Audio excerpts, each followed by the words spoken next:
Today, we're diving into the life of a president who often gets overlooked, but whose story is genuinely fascinating. We're talking about Benjamin Harrison, the 23rd President of the United States. You might know him as the guy who was president between Grover Cleveland's to non-consecutive terms. But there's so much more to his story. For starters, did you know he's the only grandson of another U.S. president? That's right. His grandfather was William Henry Harrison, the 9th president. Talk about keeping it in the family. So, let's peel back the layers and uncover some incredible facts about Benjamin Harrison, born in Ohio. In 1833, Harrison came from a politically prominent family. He became a successful lawyer in Indianapolis before the Civil War called him to duty. He served with distinction in the Union Army, rising to the rank of brigadier general. This military background shaped his disciplined and formal demeanor, which sometimes made people think he was a bit cold. His friends even nicknamed him the human iceberg.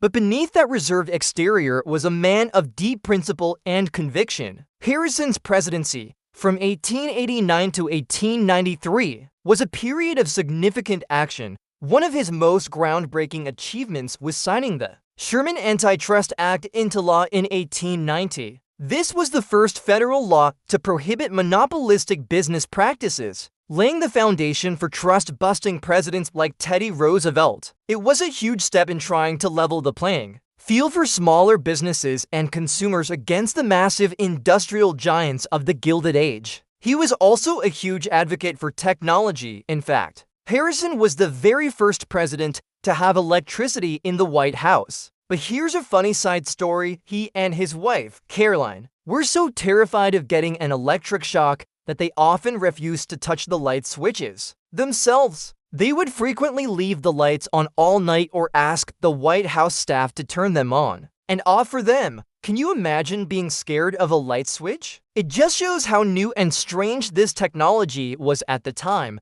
On the foreign policy front, Harrison's administration was anything but quiet. He significantly expanded the U.S. Navy, moving it from a minor force to a world-class power. He oversaw the admission of 6 new states into the Union: North Dakota, South Dakota, Montana, Washington, Idaho, and Wyoming more than any other president. His vision was of a stronger, more influential America on the world stage, and his actions certainly pushed the country in that direction. Harrison was also a strong proponent of civil rights for African Americans, something quite progressive for his era. He tried to pass legislation that would protect voting rights, but unfortunately, it was defeated in the Senate. Despite this setback, his vocal support for equality stands as an important part of his legacy. After his single term, he returned to his law practice in Indianapolis, leaving behind a presidency that, while often sandwiched in our history books, was packed with impactful and lasting change. So,